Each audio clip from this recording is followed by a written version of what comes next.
Hey, welcome to the Trauma Teacher. This is a channel where we talk all about the realities of being in the healing arts profession, what it's like to be someone who, as a profession, works with people day in and day out, serving, loving, giving, helping them heal and transform. It is such a gift and a powerful, it's such an amazing experience, and it can lead to a lot of burnout, suffering, pain, frustration for those of us who are in this profession together. So today's episode is all about what it is like to experience burnout. Why do so many therapists experience burnout? People are leaving the profession in droves, and there could not be a higher demand right now for people seeking help, people seeking support.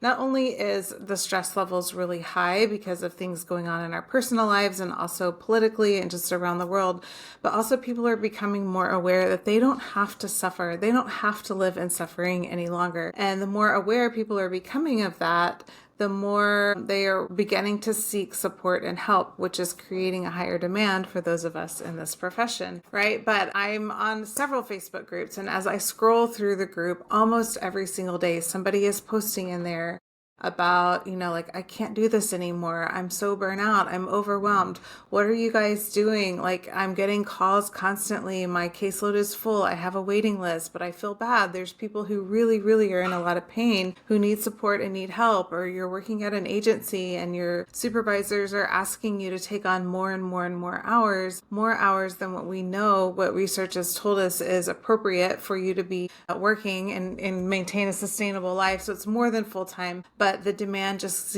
keeps getting higher and higher and higher. So what do we do, right? So I'm going to talk today about what is this burnout? Why are we experiencing so much burnout? And more importantly, what can we do about it? Because here's the deal. I don't think that the stress levels of the world are going anywhere.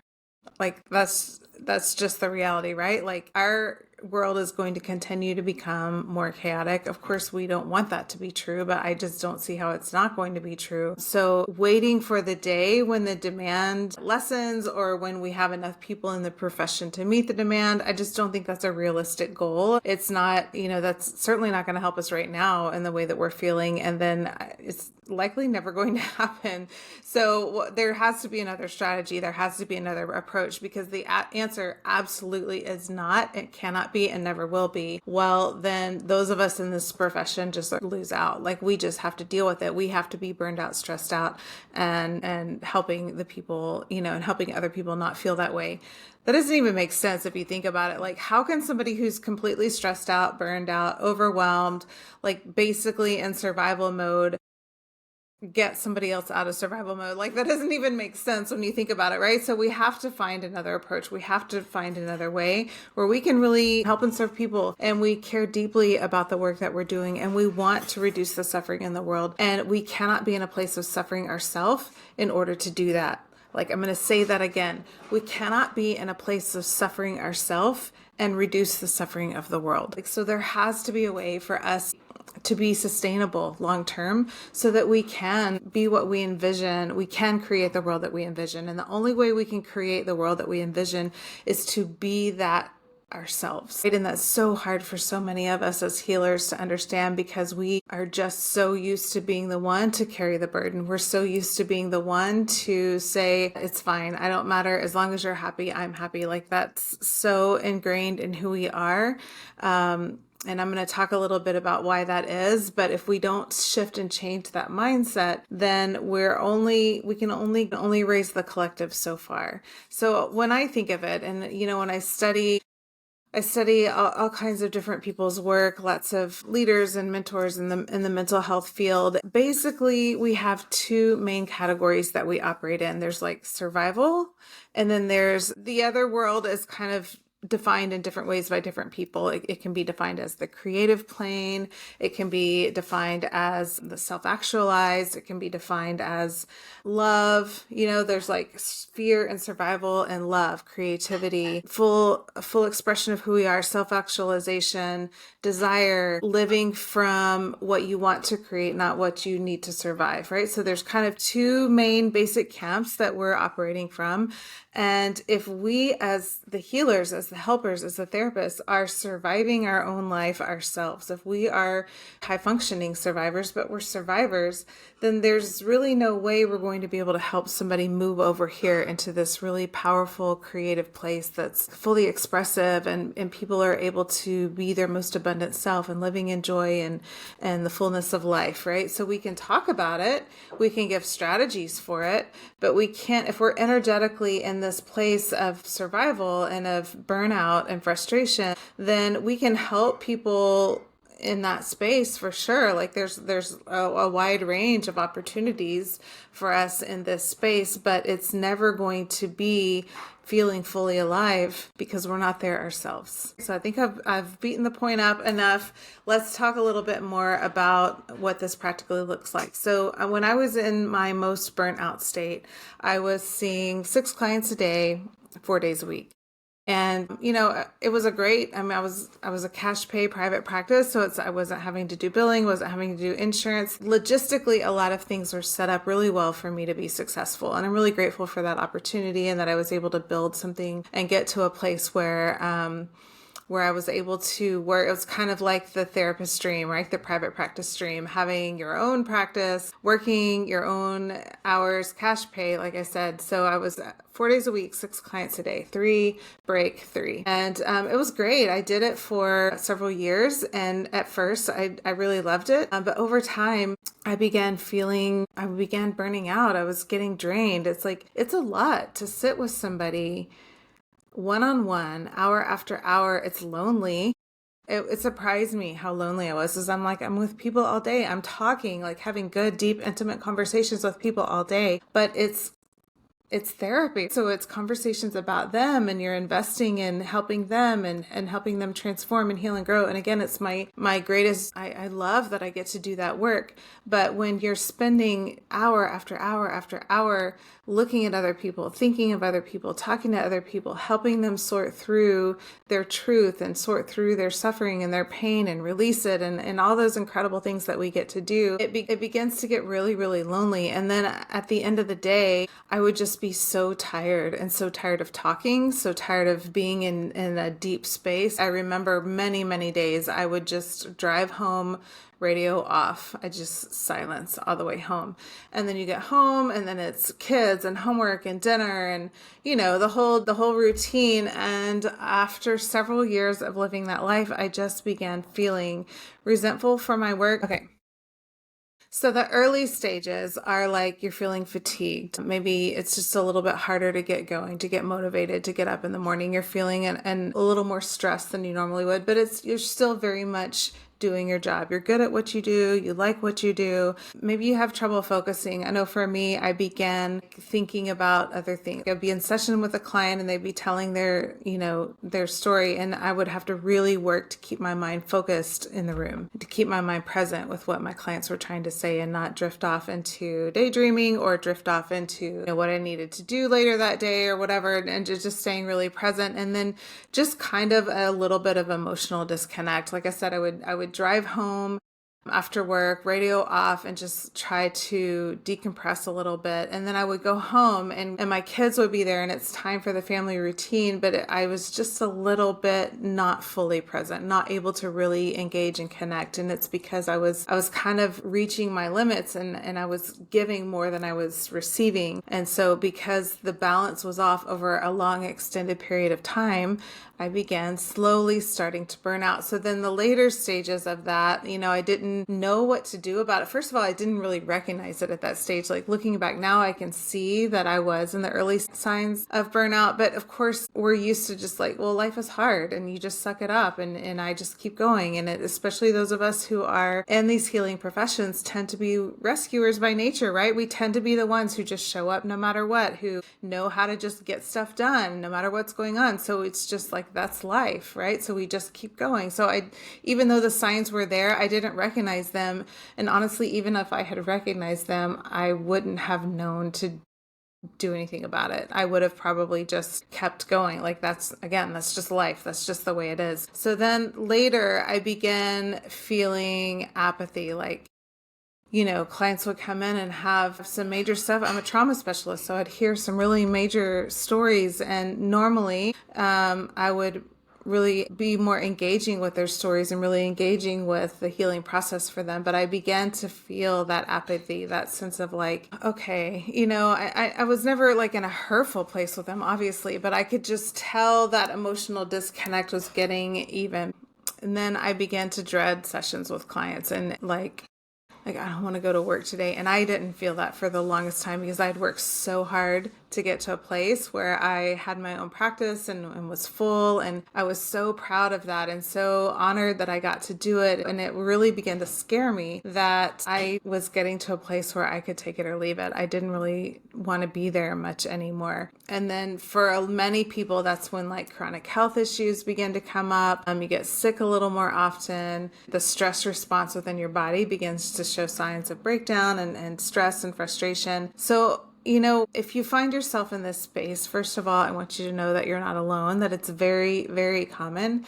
If you go to any of the groups online, any like Reddit forums or Facebook groups or wherever you go to connect with other therapists, other healers, you will see a thread almost every day, for sure every week, about burnout, about stress, about overwhelm. Like, I can't take this anymore. So much is going on, like I said, politically, so much is going on that's creating a lot of tension and frustration, and a lot of overwhelm, a lot of legality, a lot of laws are changing, and it's really impacting people and impacting their mental health and their ability to feel like they are safe and they're stable. And so there's just all this stuff coming up, and those of us who are healers are really feeling the pressure and feeling the weight of like, how do we not only manage this for the people who are coming out and saying they need support, but for ourselves? Like, we're living in these conditions too, right? Like, we're personally impacted by a lot of stuff happening, a lot of stuff going on. Not just that, but then within our own family systems and what's happening internally. It's just a lot to know how to manage. And it's very much understandable why so many of us are getting overwhelmed and so many of us are considering leaving the profession. And so I want you to hear me say, first of all, that there's nothing wrong with you for feeling burned out and overwhelmed, that it's quite normal, that most of us are in this space or have been in this space for sure. And I want to challenge you to not buy into the narrative that it's acceptable to be burned out, that it's okay to be burned out, or like there's also like people who take on this sense of pride.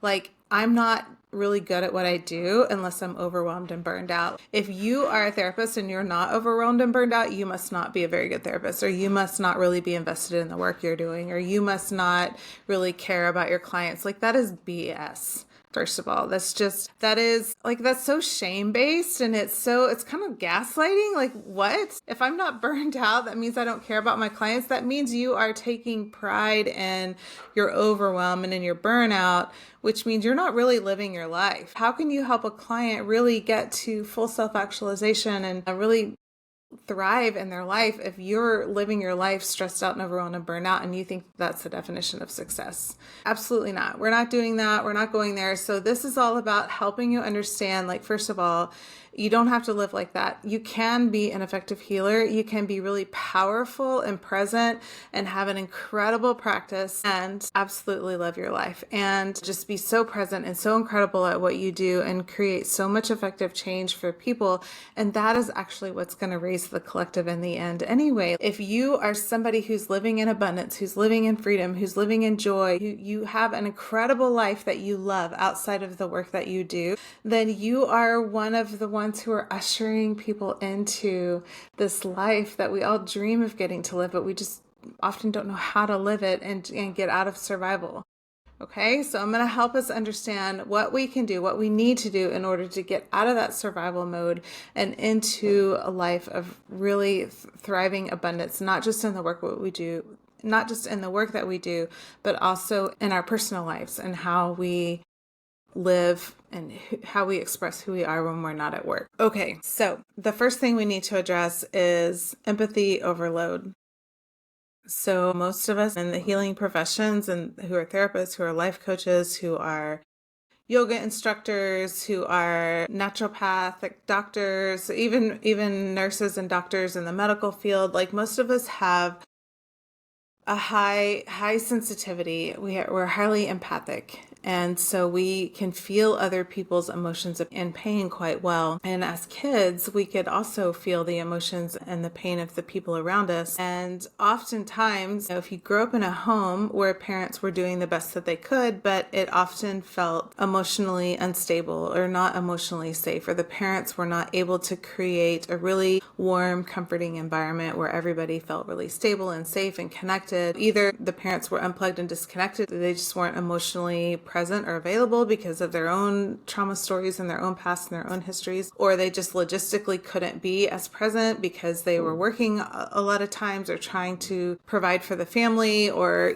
finish school and work at the same time. There's all kinds of scenarios which have caused, caretakers, parents to not be able to be really fully present. This absolutely is not about blaming anybody. It's just understanding what happens when you are a child and you're in an environment where you don't feel 100% safe for whatever reason. Maybe there's direct abuse happening. Maybe it's just a logistical issue like the one I explained earlier. Then you want to create safety. And those of us who are more empathic, those of us who can feel the feelings of other people, tend to take it upon ourselves to create that safety, not just for us, but for the people that we care about and that we love. And so we create that safety. We're mammals and we have to have connection for survival. We have to have a sense of connection. We have to have our people. We have to feel like we are part of a tribe and part of a community. We're within our family. So the way we create that for ourselves is by ensuring that the needs of the people around us are met. And it serves so many different purposes when we do that. So if you have a mom who's really overwhelmed and really stressed out and you know how to make her laugh, or you know how to cook her favorite meal, or you know that cleaning the house is going to really make her feel calm and settled. If you know that you figure out really quickly as a kid, what can I do or what do I need to do in order to feel the feeling of calm and connection from the people that are taking care of me and the people that I love? So we then do what we need to do. So we ignore our own needs. So maybe you're a kid and you've had a bad day and somebody made fun of you, or you just are a kid and you need love and attention and affection.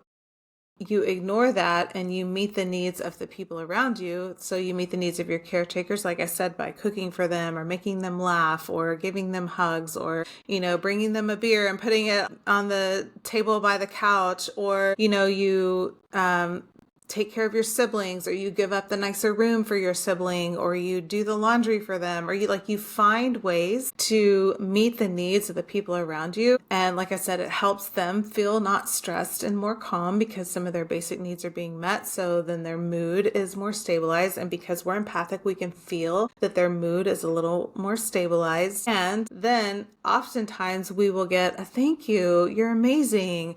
I love that. I love you. Thank you so much for doing that. You're such a cool kid. You're an amazing kid. And we learn to get our needs met of being seen, of being wanted, of being accepted, of being loved by meeting the needs of other people, by people pleasing, by making sure the people around us are happy. So we're ignoring our own needs and we're causing the people around us to feel really calm and happy and pleased. It's a way for us to create a sense of safety and connection.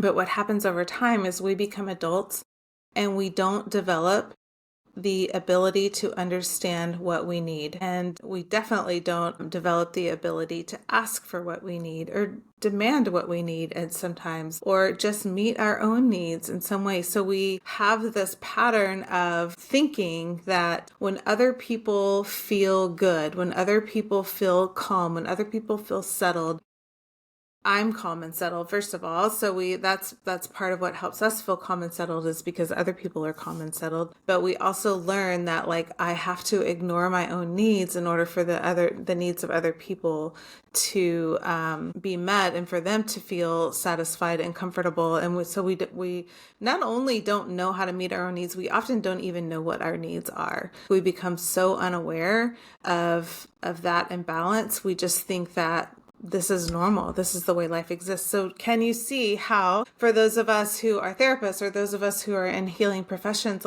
this sets us up beautifully for the job that we have. That's why we're so good at what we do. Like, we are so good at reading people and understanding what they need before they need it. We're so good at feeling the feelings that they have and being aware of what they feel before they're able to feel it.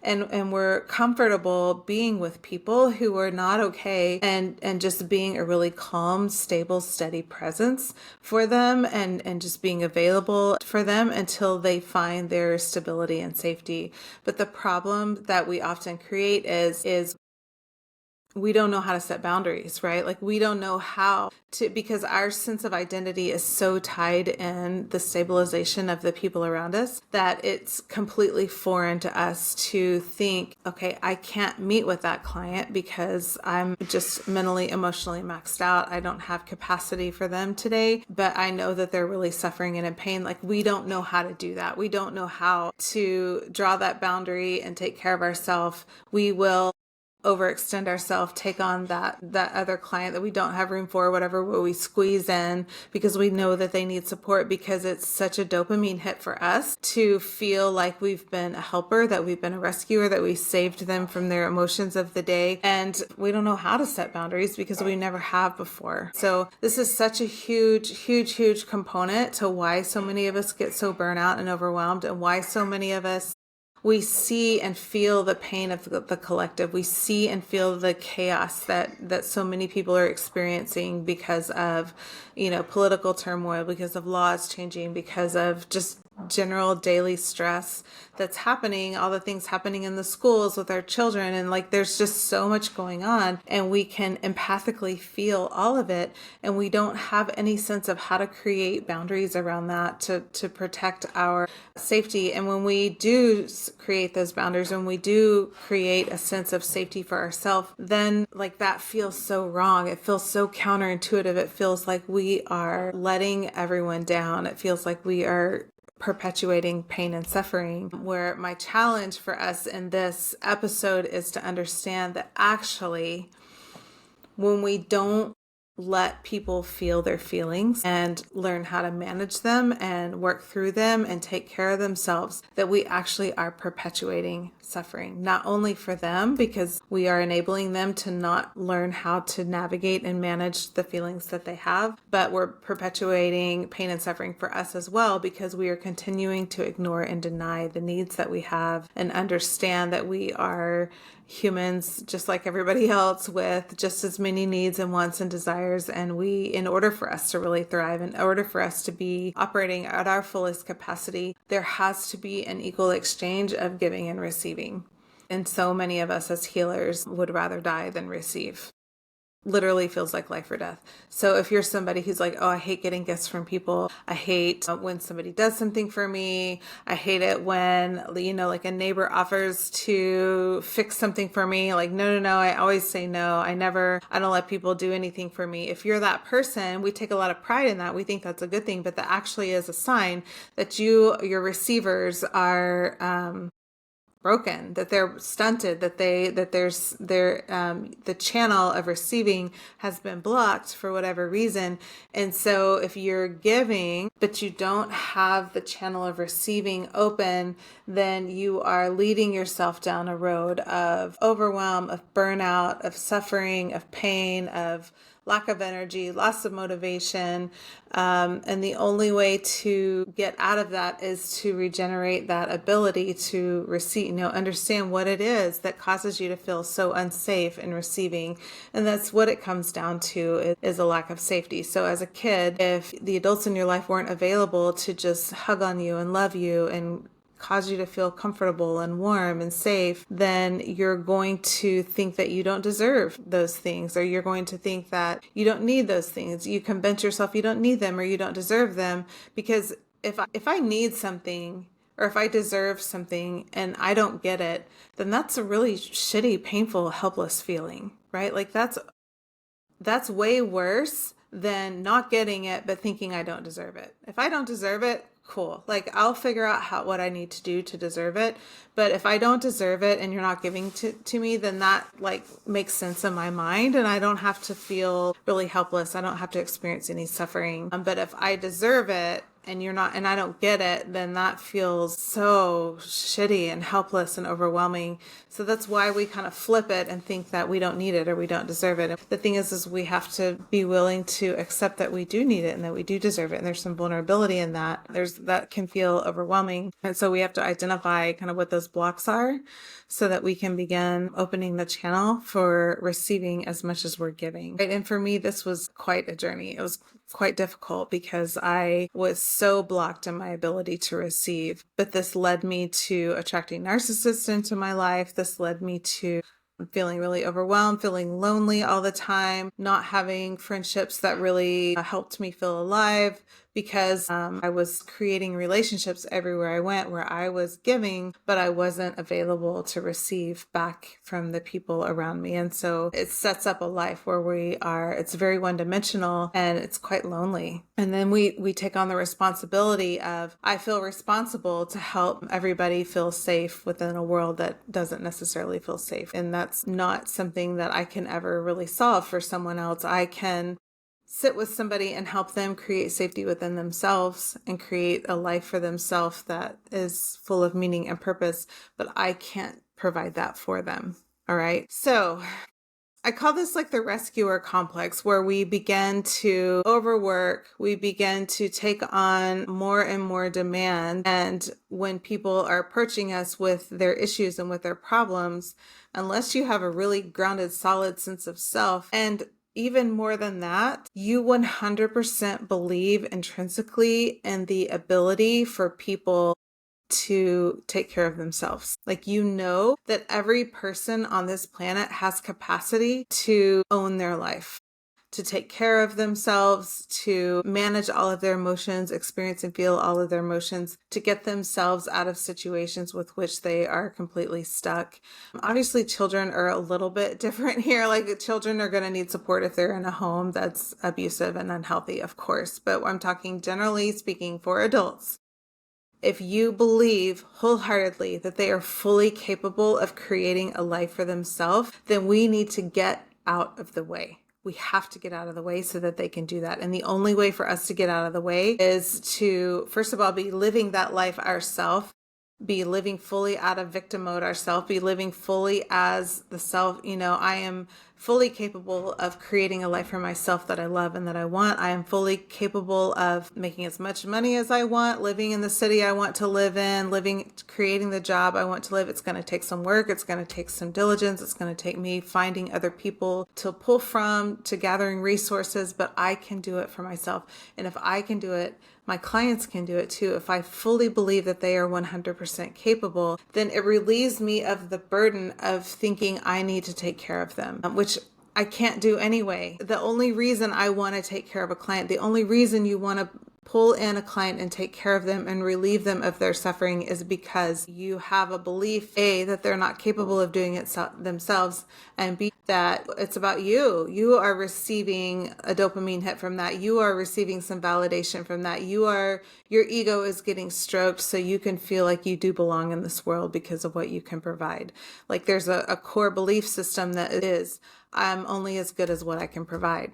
And that was built unconsciously over time for good reason. But until we fix that, we are actually just perpetuating suffering in the world, because when you take on a client who has this emergency, but you don't actually have space for them, you either don't mentally, emotionally have capacity for them, or you just physically don't have capacity for them, but you arrange heaven and earth in order to see them, then you are unconsciously teaching them that they can't manage on their own. You're unconsciously teaching them that. And I know it feels so counterintuitive, because on one hand, you want to say, yeah, but what if they commit suicide? Or what if if something really bad happens? Well, of course, I don't want anything bad to happen to anybody. Of course, I don't want anybody to kill themselves. Of course, I don't want any of those things. But I can't take responsibility for their choices at the same time. I can't. And if I try to bend over backwards and move heaven and earth to accommodate everyone who is coming to me who needs support and help, then I am teaching them that I am their savior. I'm teaching them that they don't have capacity. And not only am I teaching them that, which perpetuates their suffering, but I'm creating an immense amount of suffering for myself because I cannot live my own life. I cannot meet the demands of every person around me and live my own life at the same time, which keeps the collective in suffering rather than in joy and capacity and abundance. But when we can set those boundaries, it's super uncomfortable and super hard. But when we can set those boundaries, then we are able to not only keep ourselves in a space of connection and abundant love where we can pull other people to that space, but we are also teaching them that they are fully capable if they choose to accept and believe that for themselves. But we have to give them the opportunity. We have to give them the opportunity to know that they have capacity within themselves to live the life that they want to live. All right, so here are some unseen causes of burnout for therapists. I just spent quite a bit of time talking about the rescuer complex, so I'm not going to go into that even more, but the rescuer complex, when we play the role of rescuer, then we are leading ourselves to burnout. When we don't have boundaries, when we struggle to say no to people, when we struggle, and this was really hard today. I had a client contact me who, her daughter is having so much anxiety and fear and overwhelm, is struggling to leave the house. She doesn't know what else to do. She's watching her daughter suffer and she's so overwhelmed, and her daughter is in so much pain and had been really, really bullied at school, and just all these different things happened. And so, I did kind of a intake with the mom and just kind of asked some questions back and forth to be sure that it's going to be a good fit. And then she looked at my schedule and she was like, is there any way you can get her in before Wednesday? And that's well into next week. Because she's at a place right now where she actually wants to talk. I can hardly ever get her to talk to somebody, and she's agreed to talk. Can you take her now? Can you take her? Of course. I'm a mom. I get it. It's so hard. And I don't have capacity right now. I have other things I have lined up I'm going to do. If I take on, the one time I thought I could take her in the afternoon is a time when I promised my son I would do something for him. So I would have to not do what I already promised I would do for my son. It was a hard decision is what I'm saying. It was not easy for me to go to this mom and say, you know what, I don't have capacity right now. Go ahead and put her on the schedule for next Wednesday. If something opens up earlier in my schedule, I'll be happy to email you and let you know. But I had to say no. I had to set that boundary, and it was hard, but I have learned if I give in, if I say yes, if I take on more than what I know I can and should do, then not only am I betraying myself, not only am I diminishing my capacity and ability to be as highly effective as I want to be, but I'm also energetically creating a situation where I'm communicating to the mom and to the daughter, she needs rescuing, she needs saving. The goal long term is for them to build that capacity within themselves. And I'm sure the next few days are going to be hard, and they're wrestling with a lot of big emotions and a lot of big feelings. My hope and my goal is that I can work with them and help them gain the skills and tools that they need in order to help themselves. But what I know is that I have to hold this boundary even when it's really, really hard, because it's the only way for me to operate at my highest capacity and be as effective as possible session to session, and in my personal life with my children and with my partner, and just living in freedom and abundance within myself and in love. And when I'm fully alive and in love with the life I'm living and in that energy, then I can bring that energy to sessions with me. But if I diminish that energy, and I can feel the opinions of how selfish that is. I grew up in this mindset, so I can already hear it and feel it, like, how, Janice, you're being so selfish. I could never be selfish like that. Janice, like what? You're going to live in love and abundance while you watch somebody suffer? Yes, I am. And the reason I am is because I know it is the only way to invite them into this space with me, that they have full capacity to overcome the things that they are wrestling with and struggling with. They have full capacity, and I'm not going to compromise and put myself in suffering to save them from their suffering, because it doesn't work. It never works. It never has worked, and it never will work. It doesn't work. I have to stay in this fully alive, abundant place and believe that everyone around me has capacity to do the same if they choose it. And I will do everything within my power when in the time that I have available to help them come here. And I know that me staying in this space myself is what will help them get there faster. I know it because I've experienced it. And I've definitely experienced not believing that and diminishing myself and being in burnout and suffering and overwhelm, thinking that if I could just rescue a little more, if I could just save a few more people, I just need to lose a little more sleep. My suffering is not going to get somebody else out of suffering. It's just not. It's just going to perpetuate it long term, just the way it works energetically. So I have to set that boundary. All right. So getting out of the rescuer complex and thinking that I can save the world because I can't, and needing the ego hit that I would receive and the soothing of my childhood anxiety, that I create a sense of love and belonging by what I provide. As long as I operate in that mindset, I'm creating my own suffering and also perpetuating the suffering of the people that I serve. Getting out of rescuer complex, setting really firm boundaries. Another big one is not over-identifying with our client's trauma. So again, with this mom and this daughter, some of the details of what she was telling me about what her daughter had experienced and been through, I've experienced and been through. And so even more so, it was really, really challenging for me to set a boundary and say, this is the time when I'm available, and I know when I show up at that hour, I will be my most powerful, amazing self and be able to really support her and help her.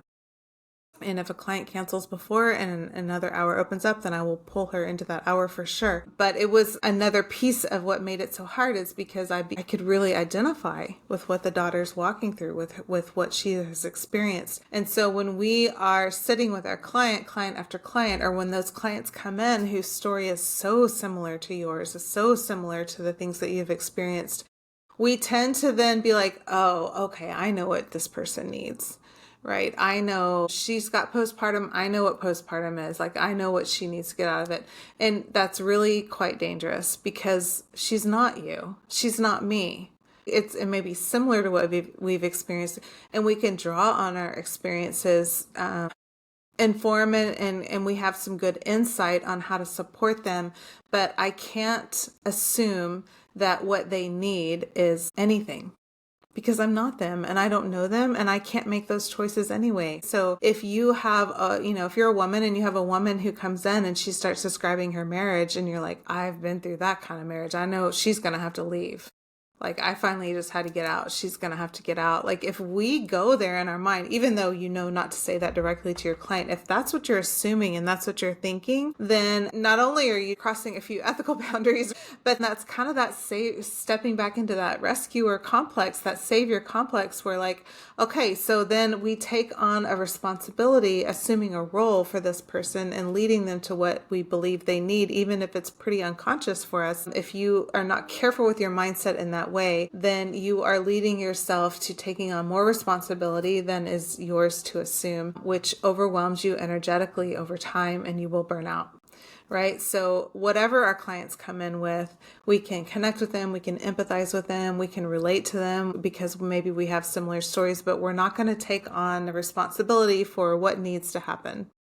They are on their own journey, on their own path, and whatever they choose and however they choose it and however long it takes is totally up to them, and that's their choice. And it doesn't mean I'm a good or bad therapist either way. If she comes in and decides it's time to leave her husband and I can support her through that, great. If she comes in and decides to stay in a situation over time, I'm not going to take that personal. I'm not going to assume that makes me a bad therapist, and I'm not going to begin to overwork and over-identify and loosen my boundaries to try and get her to anything, because that's not my role. My role is to be a guide and support and to offer the training that I've received and empower her to know herself and make the choices that she needs to make for herself, according to all the nuances of who she is and where she wants to go and the decisions she wants to make. We can never know that. We can never know ultimately what they need and the timing of when they need to do anything. We can never know that, right? And I was reminded of a personal example. Early in my marriage, there were some major red flags and signs that, and I wanted out, that some things were really, really wrong within my marriage, and I wanted out. I had my oldest was young, within his first year of life. And so everyone that I talked to just was like, yes, you could. I think anybody in your position might feel the way you feel, Janice, but that's not really what you want to do. You don't really want to end your marriage. And I was living in a community where, divorce was very much frowned upon. I don't actually know that there's any community where like people celebrate divorce, although maybe they should. But it was very much like you shouldn't, it was a church community. Like, well, he's not hitting you, so this is solvable kind of thing. And I was in my 20s and I just didn't have the clarity or the wherewithal or the strength. And I was such a people pleaser that I just put my head down, and it led to a 20-year marriage of a lot of pain and suffering. A lot of pain and suffering. And so, this is just a reminder for me, had the people I had been seeking help and support from, therapists, pastors, coaches. I was talking to a lot of people because there was a lot going on at that time in my life that was just really chaotic and painful.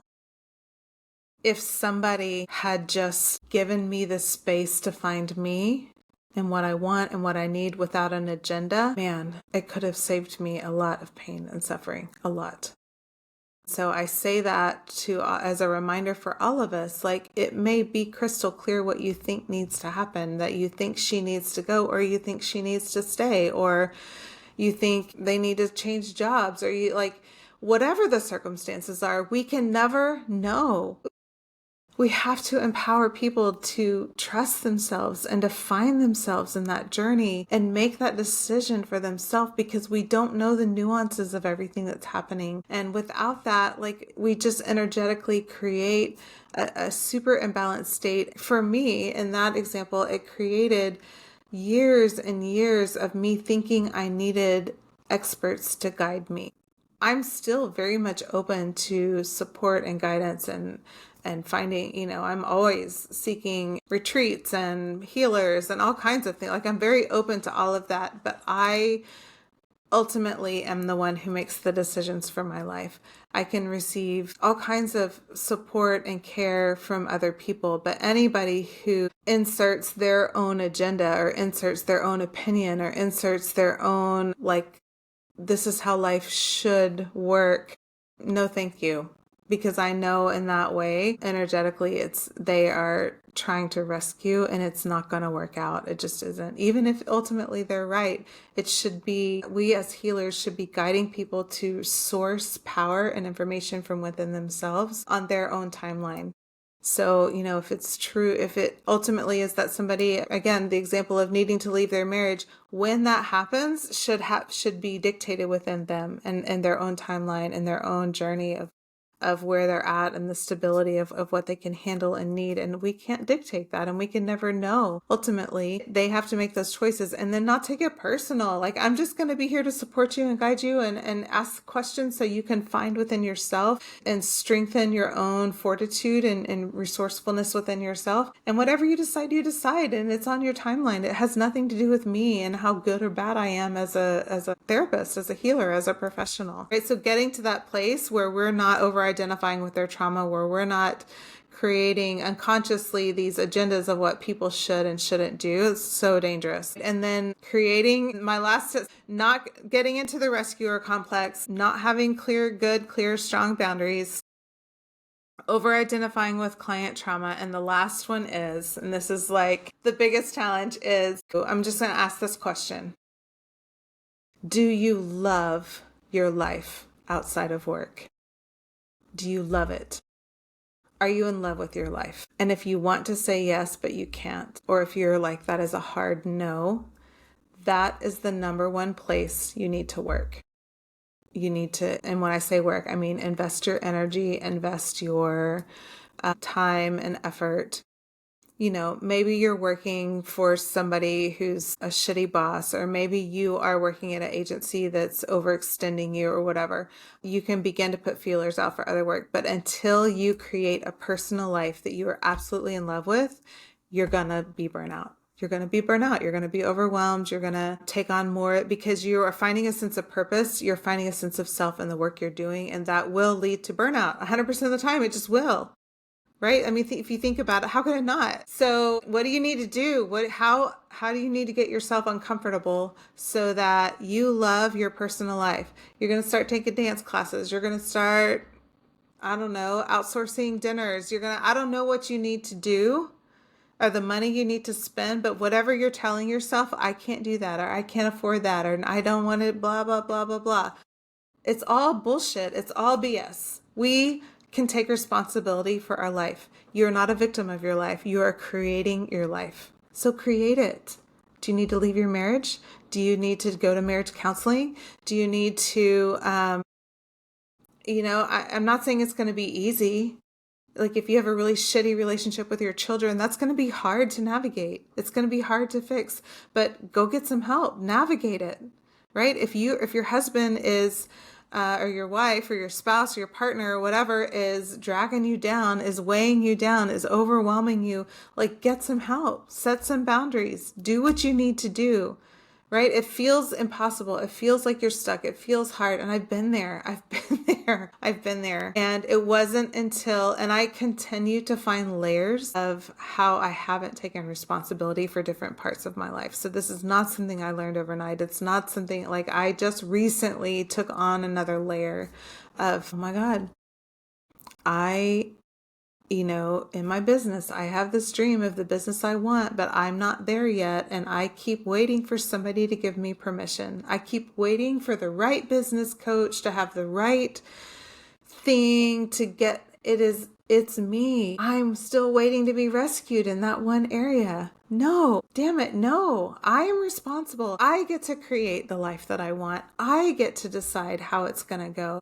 I am going to empower myself. Mel Robbins' new book, The Let Them Theory, is so good when it comes to this. It's so good at helping us clearly see how we can let them be them, and I'm going to let me be me, and fully step into that and get rid of the victim mindset and get rid of the mindset of I need to wait for permission from my husband, from my kids, from my boss, from my anybody. No, we don't have to wait for permission from anybody. And that's a really hard concept. And I know that when you get down into the details and the nitty gritty, that it's going to create some friction. It's going to create some frustration. And for those of us who have created a sense of self and a sense of safety and people being happy with us and people being liking us and people being really pleasing to them, it feels like we would rather die than to disappoint somebody. It feels like we would rather die than to tell somebody no or to blow up our life in some way. But I'm here to tell you that you're not going to die. What is going to kill you? Colin Ross has this quote. It's one of my favorite quotes. Feeling your feelings won't kill you. It's your attempt to not feel them that will. So whatever you're doing to attempt to create, to manipulate connection, to manipulate having a beautiful family or a beautiful marriage or having an incredible job and being really successful, whatever you're doing to manipulate that to be true, if it's not just solidly true because it is, whatever you're doing to try and make it true is going to create suffering for you. It's going to create burnout for you. It's going to create overwhelm for you. So it's time for us to step back and let the cards fall. And again, I'm not saying that lightly. I get what a big deal that is. I've had my life completely blown up and I hope I never have to go through anything like that again. I also will say, I'm so glad I went through it. I'm so glad that the cards finally fell, that I was able to finally get to the truth and living a life just in truth, living my greatest truth, setting boundaries with people and knowing when I can help and support and when I can show up, like when I have the capacity to be there, I am there and it's powerful. And I couldn't care more about the work that I do and serving and helping and loving other people and helping healers become their best self. Like I love my work. And if I never got to do my work again, I'm okay because I know who I am. I know that I have a personal life and a partner and I love my kids and I love to travel and I do have creative endeavors that I'm invested in. And getting to do my work brings so much joy to my life. It does bring a sense of purpose to it, but it is not my purpose.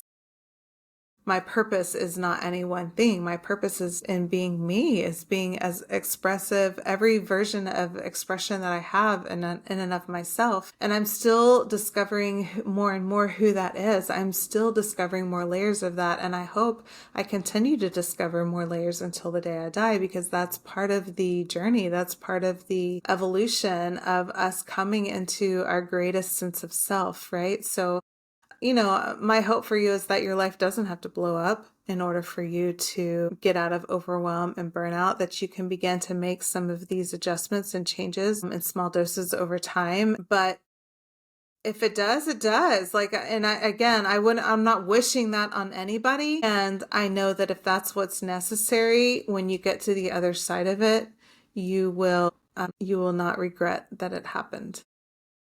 Because I don't, even though I hope I never have to go through so much pain again, especially with my kids and navigating that with my kids, I would do it again.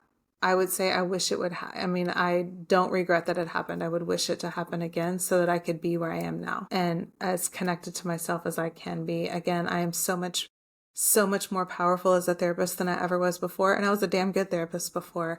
I'm so much more effective and powerful in my work now because I have me, because I'm grounded in me, and I have this amazing life that I love. Burnout is no longer, I'm not operating from that place anymore. And that's definitely very much what I want for you. So if this inspires you, if you're like, I don't know how to get there, I want to get there, but I don't know how, I have an entire 90-day journey to take you on. It's called The Art of Healing Trauma. If you are a healer, if you are in the helping profession in any way, I want you to jump in on The Art of Healing Trauma. Not only will you get certified in the trauma model and have a certification you can add to your credentials, but the journey is all about learning how to unpack the old way of doing things and gain the skill sets, tools, and understanding you need to operate from this place of abundance, of freedom, of being your greatest self, and how to inspire that in the clients that you're serving, rather than thinking you have to sacrifice yourself for the clients you're serving. So if that sounds intriguing to you or interesting to you, the link to apply is in the show notes. I would absolutely love to support you and help you. I've got some information there for you to check out just to be sure it's the best fit for you. If you are a healer or you're not a healer, but you just know you need this personal journey for yourself, you're not interested in the certification, then I have the Courageous Living Transformation for you. It's another 90-day journey. It's just meant for personal. We're going to excavate these parts of you that have been and ways of being and ways of showing up that were helpful at the time, that served a purpose, but they're creating more problems long term, like denying yourself and people pleasing and all those things. You're attracting narcissists into your life and you can't figure out why. Then I have a 90-day journey for you. It's an incredible, powerful healing journey. The link to join that is in the notes as well. All right, that's it for today. Thank you for listening. I hope you found this helpful. Got some tools and nuggets and things to take away, and I will see you in the next one. Bye.